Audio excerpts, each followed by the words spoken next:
Nós queremos nos achegar diante de Ti com um coração que clama e que agradece, que entende que o Senhor tem cuidado de nós.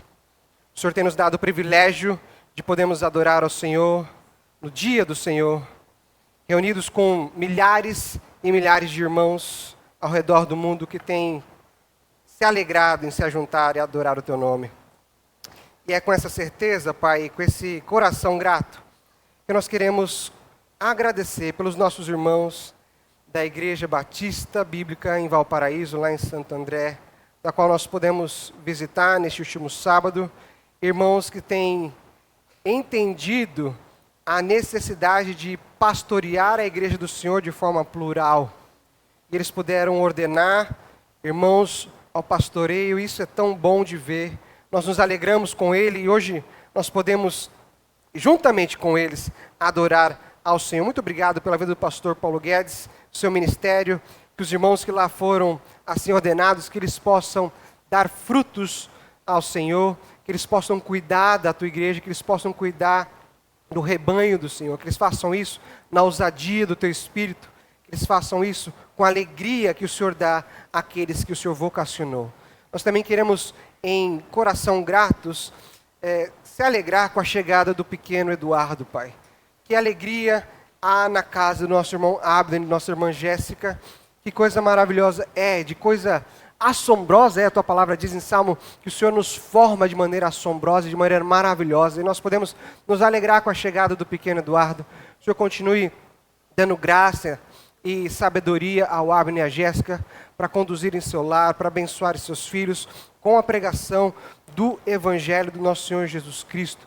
Que ele cresça em estatura, que ele cresça em sabedoria do Senhor, que ele se desenvolva. Que o Senhor possa guardar nesse momento de pós-parto com a nossa irmã Jéssica. Que o Senhor dê a eles saúde para lidar com as próximas madrugadas que virão. Que eles se alegrem, Pai, porque o Senhor tem dado ao ventre desse lar a oportunidade de multiplicar, assim como o Senhor tem dado a sua ordem desde o início da criação. Com esse mesmo coração grato pelos pequenos, nós queremos agradecer também, Senhor, pelo ministério com o coral das nossas crianças. Senhor, nós temos experimentado não somente vê-los aqui cantando em nosso meio, adorando conosco em culto público, mas também em nossos lares. Nós temos testemunhado crianças que conseguem memorizar letras que adorem ao Senhor, memorizar versículos que engrandecem o Teu nome. E nós agradecemos, Pai, pela vida e pelo ministério, Senhor, dos nossos irmãos, da Juliane e do Cássio, que têm colocado sua vida, têm colocado seus dias para ensaiar, para poder aperfeiçoar ainda mais as vozes dos nossos pequeninos. Isso é o que alegra o nosso coração, Senhor. Muito obrigado pela essa oportunidade que nós temos em nossa igreja, de termos crianças em nosso meio adorando ao Senhor e nós juntos podendo ajudar a adorar juntamente com elas. Senhor, e também em momento de súplica nós queremos lembrar dos nossos irmãos que estão lá em Moçambique, que estão sendo hostilizados, que estão sendo perseguidos por questões civis, por questões políticas. Deus, guarda a vida dos nossos irmãos que lá estão, que têm de maneira tão hostil, Senhor, diversos têm perdido suas vidas por conta da corrupção que há no governo. Nós pedimos ao Senhor, Pai, que dê a ajuda necessária a esses irmãos. Mas acima da ajuda, Pai, que eles possam ter o coração confortados, que nenhuma autoridade é dada a nós sem a Tua permissão. O Senhor é um Deus que permite, o Senhor que decreta todas as coisas, mas que eles possam ser fortalecidos pela mensagem do Evangelho, pela certeza de que o Senhor os guarda em meio às tribulações, em meio às dificuldades. É o que nós oramos aos nossos irmãos que estão lá em Moçambique e aqui também presente, Senhor, que o Senhor possa utilizar a Tua palavra a falar aos nossos corações, que nós possamos ter os ouvidos atentos, que nós possamos ter os nossos corações com a boa terra trabalhada para receber do Evangelho do nosso Senhor Jesus Cristo. Que o Teu Espírito use a Tua palavra a falar em nossos corações. Essa é a minha oração, no nome santo do nosso Senhor Jesus Cristo. Amém. Meus irmãos, eu quero convidar você a abrir a sua Bíblia no Evangelho de Marcos, no capítulo 8. Nós temos o privilégio em nossa igreja de começarmos o nosso ministério ouvindo a palavra do Senhor Jesus Cristo, ouvindo o evangelho do nosso Senhor Jesus Cristo, por meio do evangelista Marcos. Temos feito a série de mensagens em cima disso, e hoje chegamos no capítulo 8, nós leremos do verso 1 ao verso 10. Peço que você mantenha a sua Bíblia aberta, nós utilizamos a versão da Nova Almeida e atualizada NAA com Bíblia em nossa igreja. Eu vou ler o texto, você possa acompanhar comigo. Diz assim a palavra do nosso Deus. Naqueles dias, quando outra vez se reuniu grande multidão, e não tendo o que comer, Jesus chamou os discípulos e lhes disse: tenho compaixão dessa gente, porque já faz 3 dias que eles estão comigo e não têm o que comer. Se eu os mandar para casa em jejum, desfalecerão pelo caminho.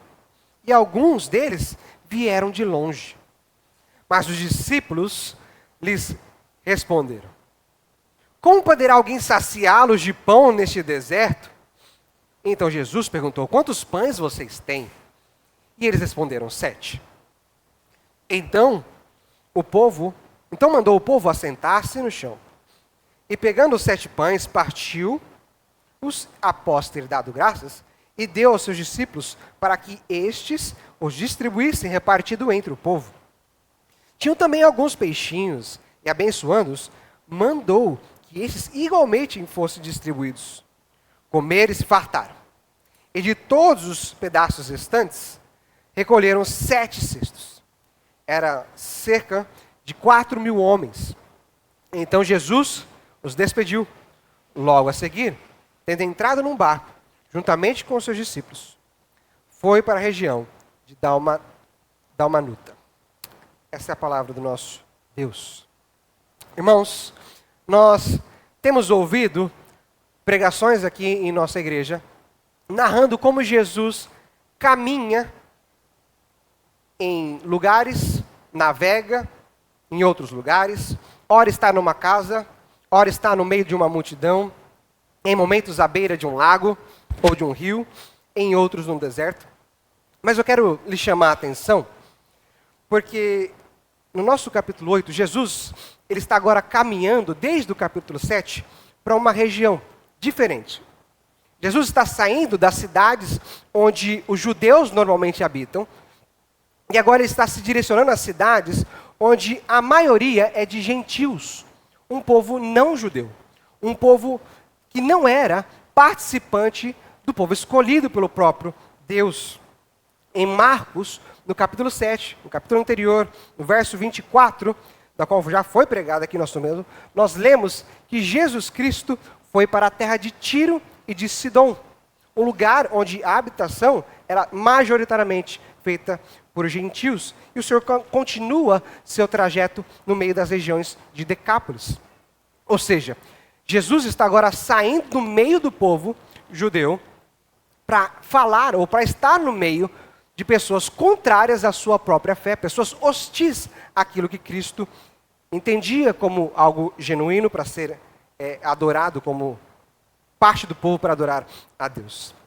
E ao que me parece, irmãos, lendo os capítulos anteriores, é que Jesus está se distanciando de um tipo de perseguição que ele está sofrendo, tanto dos fariseus, quanto também do próprio Herodes, que matou o seu primo. A gente vê nos capítulos anteriores, a partir do capítulo 6, Herodes matando João Batista, e aí, então, as pessoas estão dizendo que ele ressuscita, que João Batista ressuscitou, e dizem que Jesus é João Batista. Herodes fica meio maluco, porque fala: como assim ele já ressuscitou? Quem que é esse cara que ressuscitou? E na verdade é Jesus. E após isso, Jesus faz a sua primeira multiplicação, envia os seus 12, eles voltam. Mas o que acontece é que os fariseus também estão perseguindo a Jesus, perguntando o que eles têm feito que é contrário à lei de Deus. E me parece que Jesus começa a se distanciar da cidade dos judeus, do seu próprio povo, para operar então em cidades que não eram do povo judeu. Jesus passa a ir a outras cidades, como foi observado no próximo domingo, pedindo para que aqueles que receberam o milagre, ou que participaram de algum tipo de algo extraordinário do Senhor Jesus, não falassem nada a ninguém. não falasse nada a ninguém. Porém, quanto mais Jesus pedia para que essas pessoas não falassem sobre o milagre, não falassem a respeito dele, mais a fama de Jesus crescia. E até o momento Jesus tem pregado. Ele tem falado do reino de Deus e operado sinais, prodígios e maravilhas. Mas na região de Decápolis, em Tiro e Sidom, Jesus busca isolamento. Na minha leitura, me parece que Jesus não está desejando pregar nada. Ele quer se isolar. Se você voltar no capítulo 7, no verso 24, vai dizer o seguinte, que levantando-se Jesus, saiu dali, foi para as terras de Tiro e Sidom, e aí ele vai dizer o seguinte, tendo entrado numa casa, não queria que ninguém soubesse que ele estava lá. Então, na minha leitura desse texto de Marcos, Jesus está se retirando para a terra onde não há judeus, de um povo gentil, contrário à sua fé, e Jesus não tem a intenção de pregar a esse povo. Não tem a intenção de falar com esses. Mas é no meio do povo gentil, é no meio do povo hostil, daqueles que não eram povo de Deus, que Jesus expulsa um demônio, começa a operar sinais, começa a operar milagres. E o expulso demônio da filha da mulher Sírio-Fenícia. Novamente, Jesus faz um milagre de curar o surdo e gago, como foi pregado no último domingo. E agora nós chegamos em nosso texto. Jesus expulsou um demônio, Jesus, ele curou uma pessoa, e agora ele vai alimentar uma multidão de um povo que não era seu povo. E eu quero dividir esse sermão em 3 pontos. Nós vamos falar sobre como o Senhor tem compaixão desta gente, tenho compaixão dessa gente, mas os meus 3 pontos vão ser o que Cristo vê, o que os discípulos veem e o que a multidão vê. Então, o primeiro ponto é o que Jesus vê, o segundo ponto, o que os discípulos veem, e o terceiro ponto, o que a multidão vê. Então, no verso 1 a 2, nós temos o que Cristo vê. Naqueles dias, quando outra vez se reuniu grande multidão, e não tendo o que comer, Jesus chamou os discípulos e lhes disse. Então, o evangelista Marcos, no verso 1, capítulo 8, dá contexto do que está acontecendo aqui. Naqueles dias, o Senhor Jesus Cristo estava em outras terras. E, novamente, se reúne uma multidão ao redor dele. Jesus, então, percebe essa multidão, ele está atento a essa multidão, e ele chama os seus discípulos. Veja que Jesus é quem está tomando a atitude. Se você consegue recordar, no nosso sermão em que eu preguei sobre a primeira multiplicação, a atitude inicial de falar sobre a multidão veio dos discípulos, não veio de Jesus. O que difere a primeira da segunda são vários pontos, mas esse é um deles. Em que os discípulos, vendo a multidão que acompanhou Jesus pelo barco com seus discípulos, eles esperam Jesus descer, Jesus começa a pregar e operar sinais, prodígios e maravilhas, e os discípulos veem que a multidão está lá, e os discípulos chegam a Jesus e falam, Jesus, despede essa multidão, manda eles embora para que eles possam, voltando, se alimentar, então a gente não fica na obrigação de alimentar ninguém. Jesus diz, deem vocês de comer. Mas nesta multiplicação é o próprio Jesus. A situação aqui, ela é diferente. Jesus está em uma terra estranha, com um povo estranho, como pregou o pastor Tiago, e Jesus está observando que é necessário fazer algo. É necessário fazer algo, e ele chama os seus discípulos. E ele vai dizer, verso 2, tenho compaixão desta gente. É impressionante que mesmo Jesus, estando numa região hostil ao povo judeu, contrários à sua fé, ele não ignorou a mulher Sírio-Fenícia, ele fez atentamente algo diferente com aquele gago, como o pastor bem pregou, tirou ele da multidão, dando a ele uma noção de que eu vou falar com você, eu vou te curar, eu vou te tratar de forma diferente. E Jesus faz algo novamente, especificamente para a multidão. Ele olhou e viu que era necessário chamar os discípulos para fazer algo. E ele disse, eu tenho compaixão desse povo. Eu vejo que esse povo está necessitado de algo. Um povo que é carente. Jesus não só reconhece essa necessidade e vai tratar ela de forma objetiva, mas ele se identifica de maneira pessoal.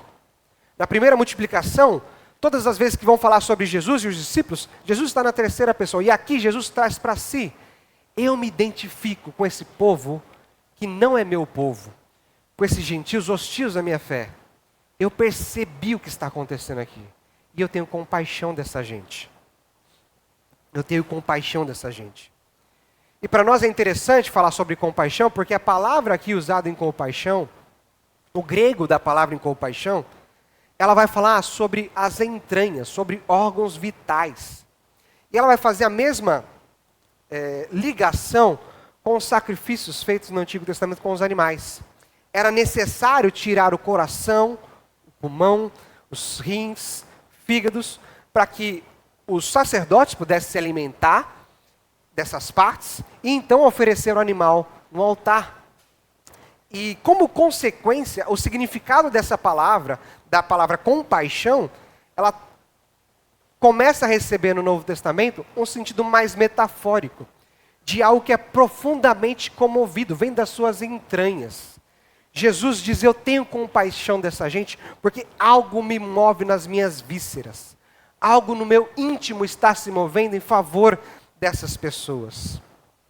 E é interessante que Marcos usa não somente essa palavra, mas ele utiliza essa palavra para dizer do mover da compaixão de Cristo apenas em questões que são contrárias àquilo que seria natural.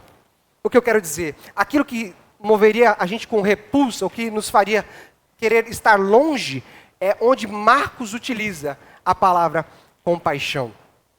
Nos nossos primeiros domingos como igreja, foi pregado sobre como Jesus queria limpar um leproso. O leproso se aproxima de Jesus e pede de joelhos: Senhor, se tu quiseres, pode me purificar. E Jesus, profundamente compadecido, com compaixão, movido no seu íntimo, ele com a sua mão toca e diz: eu quero, seja limpo. E Marcos está utilizando a mesma palavra aqui. E o que eu quero dizer para os irmãos é: a palavra compaixão em Marcos é sempre com algo hostil. O leproso não era alguém que nós convidaríamos para estar no meio. O leproso, ele precisava gritar que estava chegando para que as pessoas pudessem se distanciar dele. E Marcos utiliza a palavra compaixão nesses momentos mais hostis. A primeira compaixão que ele vai dizer é de Jesus com o leproso. E a segunda compaixão é novamente com o povo gentil. Um povo que não era povo de Deus, não era judeu. E esse povo gentil, que não era parte de Deus, Jesus começa a dizer: esse povo que deveria ser expulso do meu meio, ou que eu não deveria estar no meio deles, algo me comove aqui dentro. Algo move em minhas vísceras.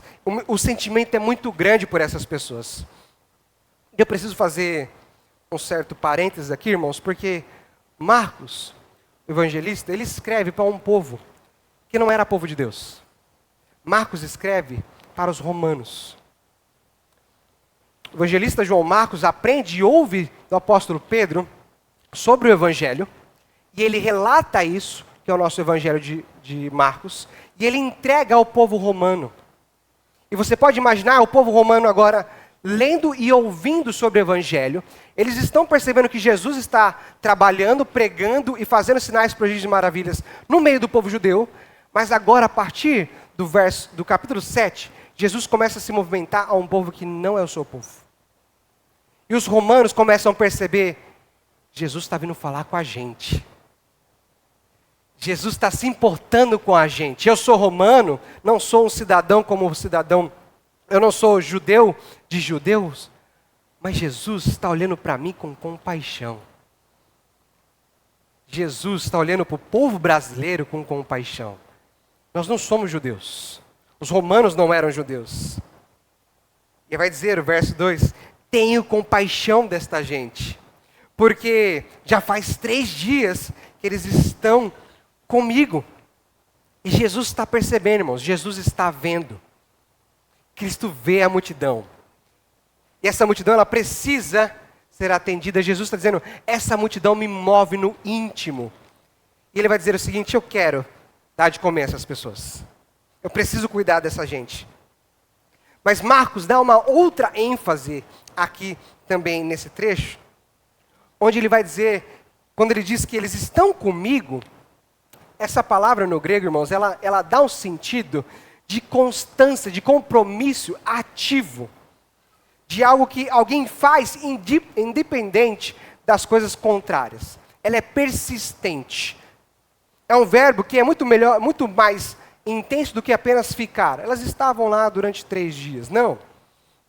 Ele carrega a ideia de que as pessoas estavam ao lado de Jesus e queriam continuar do lado de Jesus, mesmo que as dificuldades ou as demandas fossem contrárias a permanecerem ao lado de Jesus. Eles estão comigo aqui, Jesus está entendendo. É interessante porque Jesus usa essa palavra, porque é o que foi é o relato de Marcos conversando com os discípulos, e é o relato de Marcos para nós. Jesus diz, eles estão comigo e não é pouca coisa o que eles estão fazendo. Eles estão aqui já fazem 3 dias em condições adversas. Eles estão sem comida. E isso destaca, irmãos, o tamanho da dedicação da multidão em continuar ao lado de Cristo. Isso é uma das coisas que move a compaixão de Jesus em reconhecer a persistência e valorizar aquilo que aquelas pessoas estavam fazendo. De manter-se perto de Jesus. Então ele vê essa multidão, Jesus está olhando, e não apenas por curiosidade elas estavam lá, não apenas por conveniência, porque Jesus estava operando milagres e poderia operar mais milagres, mas porque as pessoas estavam com interesse genuíno em Cristo. Elas estavam com fome espiritual. Elas estavam desesperadas para receber algo do Messias. É o que diz quando nós lemos a mulher cirofenícia, clamando ao Senhor. Até aqueles que são como cachorrinhos comem das migalhas que caem da mesa de seus donos. Eles querem continuar perto de Jesus, mesmo que Jesus entenda que ele não é um povo da qual Jesus deva operar algum tipo de coisa. Isso é um demonstrativo que nós já temos por conhecimento de que o povo que deveria receber o Messias rejeitou o Messias. E aquele povo que não era povo de Deus, o então recebe. E Jesus então vê, eles estão comigo, Jesus percebe a necessidade, e Jesus diz, eu tenho compaixão dessas pessoas. Esse é o primeiro ponto, Jesus vê. Segundo ponto, os discípulos vêm. A partir do verso 3, mas os discípulos lhe responderam, como poderá alguém saciá-los de pão neste deserto? Então Jesus perguntou, quantos pães vocês têm? E eles responderam, 7. E para mim, irmãos, é impressionante como eu e você, ou posso dizer mais de mim, sou idêntico aos discípulos. E a gente pode olhar, e eu gostaria de olhar para esse texto, com 3 maneiras de interpretar.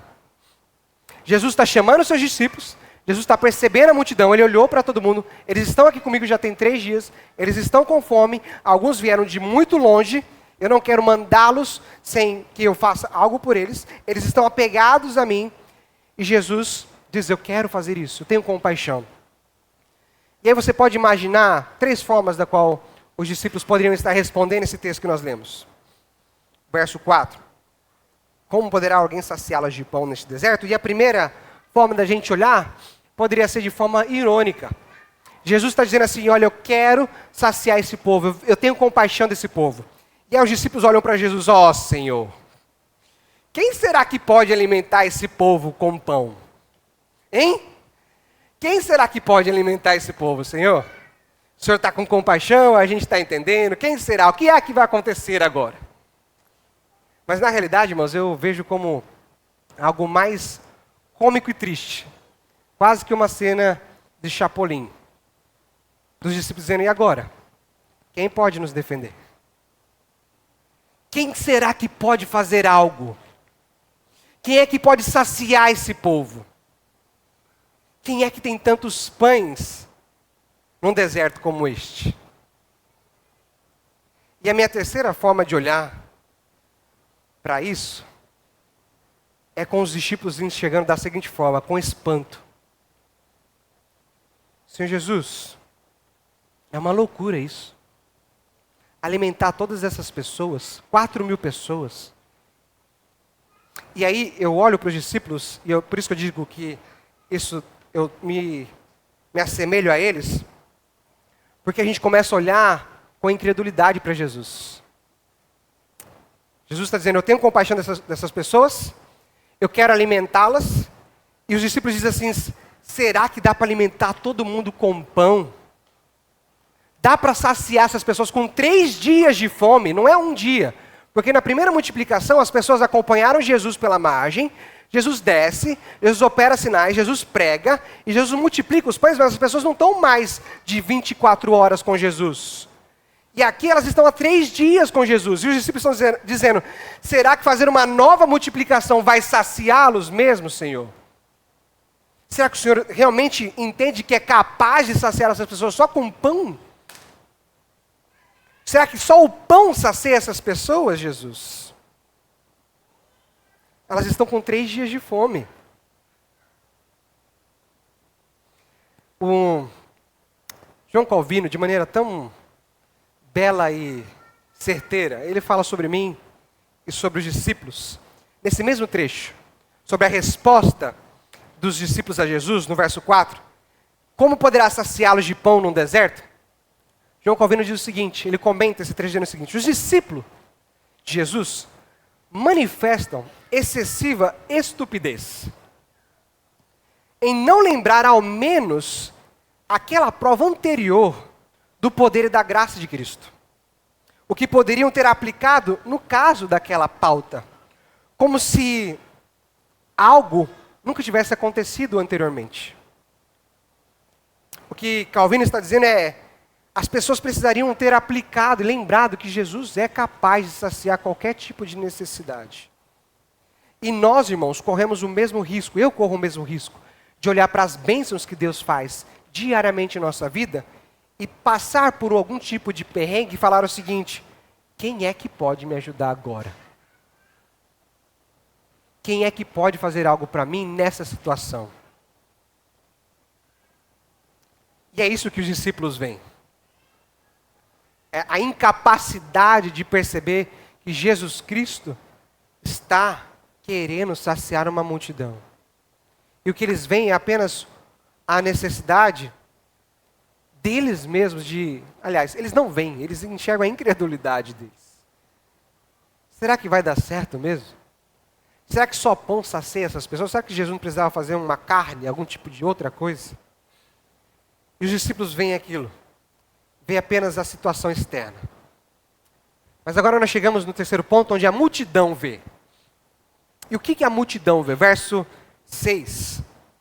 Então mandou o povo assentar-se no chão.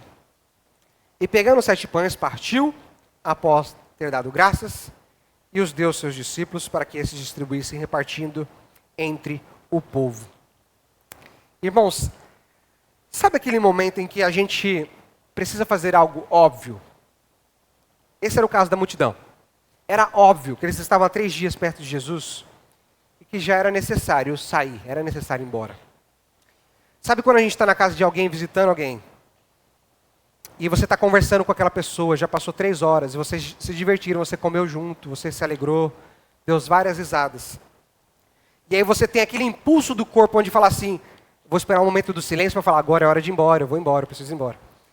E aí você espera a brecha para poder falar, irmão, foi muito bom, mas eu preciso ir. Estou cansado, você também está cansado, preciso liberar a sua casa. E é nesse exato momento em que você percebe que a conversa está indo bem, e a pessoa está diminuindo o ritmo da conversa, e ela dá um espaço em branco para você, e você tem aquele impulso de falar, e agora? E a pessoa diz assim, deixa eu fazer um cafezinho, porque eu sei que você gosta de um café. E você diz assim, é claro. Porque a sua intenção é continuar no ambiente propício ao qual você gosta. E por isso que a multidão passava pela mesma coisa. Eles estavam entendendo que era necessário ir embora. Já eram 3 dias com Jesus, sem comer, sem pão. Eles estavam esperando a brecha, o momento para falar, ok, Jesus, agora a gente vai se retirar, a gente precisa deixar o Senhor descansar e tudo mais. E na verdade acontece o contrário. Marcos vai mostrar para a gente, como um bom cineasta, e eu vou sempre voltar nessas ilustrações de quem está filmando as coisas. Marcos traz para a gente não mais na conversa entre os discípulos, a câmera filmando Jesus falando com os discípulos. Mas agora a câmera vai lá para trás, lá na multidão. E aí ela vem por detrás de uma criança ou de uma mãe que está olhando Jesus no meio com os discípulos. E eles estão conversando, os discípulos estão espantados, Jesus calmo, falando. E Jesus fala que ele quer alimentar a multidão, que ele tem compaixão da multidão, mas a multidão não ouve Jesus falar isso. A multidão não ouve isso. A câmera está lá atrás. Eles estão percebendo algum tipo de movimentação. E Jesus está no centro de todas as coisas. As pessoas estão sentadas, olhando umas para as outras. E aí, eles começam a ver de longe, Jesus conversando com os discípulos. Os discípulos falam alguma coisa e Jesus pega os pães. Ele dá a graça aos pães. Agradece ao Senhor. Distribui, então, aos discípulos e a multidão olhando. A multidão prestando atenção em Jesus, lá no centro, conversando com os discípulos. E ela percebe então, mesmo que ela não tenha ouvido Jesus falar, tenham compaixão desta gente, ela percebe o cuidado de Jesus, de longe. Assim como Jesus precisou tirar o surdo, gago, do meio da multidão para dizer, eu vou te curar, eu vou falar com você da forma com que você entende. A multidão não precisou ouvir Jesus dizer, eu tenho compaixão. Ela viu os atos de Jesus com seus discípulos. E esses atos foram suficientes para que elas pudessem estar assentadas e começarem a comer. Começarem a serem saciados por aquilo que os discípulos acharam que era loucura. Como é que um pãozinho, igual foi da outra vez, pode alimentar 3 dias de fome? E logo a cena retorna para Jesus. E ele pega umas sardinhas. O texto vai dizer que uns peixinhos, e para a gente, no texto original no grego, vai dizer que são pequenos peixes. E naquela região, ela é uma região de pesca de sardinhas, e Jesus começa a pegar as sardinhas, abençoa as sardinhas. E novamente distribui aos discípulos. E assim como na primeira multiplicação, enquanto os discípulos distribuem, acontece de ter mais pães e mais peixes, sem parar mais pães e mais peixes, e as pessoas estão sentadas, pegando e comendo e se saciando. E a coisa mais incrível vai dizer que elas comeram e se fartaram. As pessoas estavam com muita fome. Eram 3 dias de fome, irmãos. Eu não sei quanto você já pôde fazer de jejum de pão e água. Ou só nada. 24 horas. 48 horas. Mas é algo que, para mim, é difícil ficar 6 horas sem comer. Começo a ficar irritado, querendo bater nas coisas. Imagina essas pessoas 3 dias com fome. E Jesus começa a distribuir. Mesmo que aquelas pessoas não soubessem, o Salmo 139 vai dizer assim que ainda que não tenha me chegado a língua, as palavras, ou o desejo de falar e pedir algo a Deus, o Senhor conhece o som dos nossos corações. Ele nos sonda e nos conhece. E o Senhor Jesus sondava os corações. Ele conhecia a necessidade das pessoas. Isso porque era uma necessidade apenas de comida naquele momento. E aquela multidão vê Jesus, um judeu, que não deveria se importar com eles, que não deveria entender a sua situação, e Jesus dizendo, eu tenho compaixão dessas pessoas. E ele distribui, e ele multiplica. E Jesus faz esse milagre, diferente do primeiro, agindo em tudo, do começo ao fim. É ele quem assenta as pessoas. No primeiro milagre, Jesus pede aos discípulos que assentem as pessoas em vários grupos. E aqui é Jesus quem vai assentando as pessoas. E eles começam a perceber o cuidado de Jesus com aqueles que estavam fracos, com aqueles que poderiam desmaiar no caminho, com aqueles que vieram de longe. Sabe por quê, irmãos? Porque Jesus tem compaixão. Jesus vê a nós. Jesus nos enxerga. E eu quero dizer para você que o Senhor Jesus, ele enxerga as suas fraquezas. O Senhor Jesus vê as suas fragilidades. E se você é alguém que nunca se importou em estar perto de Deus, assim como essa multidão, se você está aqui neste culto hoje, e desde o momento que você adentrou, você permanece em nosso meio, assim como aquelas pessoas estavam permanecendo, e você está aflito no seu coração, querendo ir embora, talvez. Assim como aquele povo gentil que não conhecia Jesus, não conhecia o Messias. Deus está vendo a sua fome espiritual. Você aqui hoje, Deus está vendo a sua fome espiritual. O Senhor Jesus compartilhou com os discípulos dele que ele queria alimentar o povo. E o Senhor Jesus compartilhou com esta igreja aqui que ele quer abençoar e ele tem compaixão do povo de Jacareí e do Vila Branca. Jesus tem falado aos nossos corações: vocês precisam alimentar o povo que está ali. E nós estamos aqui, e precisamos estar, não na posição como os discípulos incrédulos, mas entendendo que em muitos momentos, sim, nós podemos ser pessoas avoadas aqui. Você pode ver a gente pensando em coisas e talvez não entendendo a sua fragilidade. Mas quem opera o milagre na sua vida não sou eu, não é o pastor, não é os membros aqui. É o Senhor Jesus que vê a sua fragilidade. É Ele quem está te observando e sabendo que você está aqui com Ele hoje. E não é porque nós não sabemos como o Senhor opera na sua fragilidade que o Senhor Jesus não tem olhado para você. Na verdade, a sua maior necessidade hoje, a sua maior fragilidade hoje, a sua maior fome hoje, é deste que é o pão da vida, que pode te saciar eternamente. Você com o seu coração mau, distante do Senhor, você precisa chegar a Ele. Você precisa entender a necessidade de que Jesus Cristo é quem pode ter compaixão de você. Não adianta você ter compaixão de si mesmo. Não adianta você entender que você é um pobre coitado, que você está sofrendo.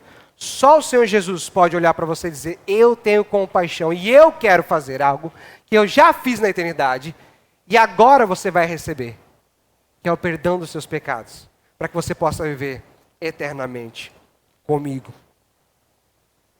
Então, se você está aqui hoje, você não professou fé em Cristo Jesus, o nosso convite é: professe fé em Cristo. Creia nele. Creia que Ele conhece as suas fragilidades, que Ele conhece o seu íntimo, ainda que você não consiga falar em palavras. Deus conhece as suas necessidades. E Ele quer saciar o seu coração, que era mau, e que Ele tem poder de fazer como um coração bom, para começar a se alimentar das benécias do Senhor. Mas meu irmão, minha irmã, nós aqui, que somos discípulos do Senhor, nós podemos estar, talvez como os discípulos, sem enxergar direito. E eu e você podemos estar doentes espiritualmente, porque não conseguimos enxergar que Jesus tem compaixão do povo. Eu e você estamos aqui como cristãos, cantamos, lemos a Bíblia, ofertamos ao Senhor, buscamos ler as Escrituras, mas estamos doentes de enxergar que Deus é um Deus que tem compaixão. Que Deus é um Deus poderoso para operar milagres naqueles a qual Ele deseja salvar. E assim como nós lemos em Isaías, Jesus não vai esmagar a você e a mim que está doente. Ele não esmagará a cana quebrada. Ele não vai apagar o pavio que ainda fumega. Jesus não irá desanimar, porque Ele consegue enxergar a necessidade das pessoas. Jesus opera esses milagres e opera em nós também. Nós crentes precisamos do milagre de Jesus constantemente, de nos dar fé, constantemente, continuar confessando e confiando no Senhor Jesus Cristo. Jesus consola a nós em nossa fraqueza espiritual. Lembre-se de que o Senhor Deus, Jeová, o que Ele fez por nós, lembre do que Ele fez, e Ele continua a fazer por nós. A gente precisa continuar esperando no Senhor. Mas mais do que estar doente, a gente pode ser, meu irmão e minha irmã, alguém que se acha ou tem achado de maneira insuficiente. Ou nós nos achamos suficientes. Nós não mais esperamos a ajuda de Deus. E pode ser que foi isso que aconteceu com os discípulos. e é o que pode estar acontecendo conosco também, ou com você, que você se acha suficiente porque você já passou por um momento de dificuldade, você já lutou com um pecado específico, e agora você não precisa mais da ajuda de Deus para continuar confiando, ou para continuar lutando, ou passando por adversidades. E isso pode estar no nosso coração, porque a gente vai entender que eu não preciso mais que Deus me ajude. Eu não preciso mais que Deus continue a operar milagres na minha vida.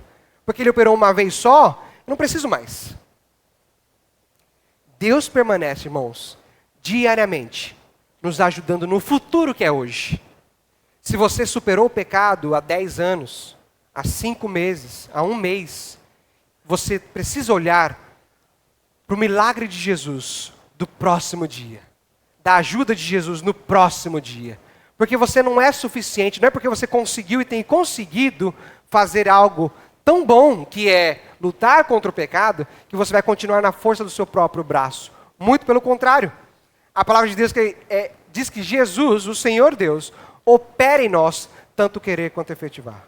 É nós, por meio da graça do Senhor Deus, entendendo que o Senhor Jesus nos ajuda constantemente na luta contra o nosso pecado. Não se iluda, meu irmão, minha irmã, de que você consegue continuar lutando contra o seu pecado, continuar lutando para ser um homem santo, uma mulher santa, se não for o milagre de Jesus constante. Os discípulos viram o primeiro milagre, e eles não entenderam que Jesus precisava fazer um segundo milagre. Nós precisamos entender que Jesus fez um milagre na nossa vida, e Ele continuará fazendo um milagre na nossa vida.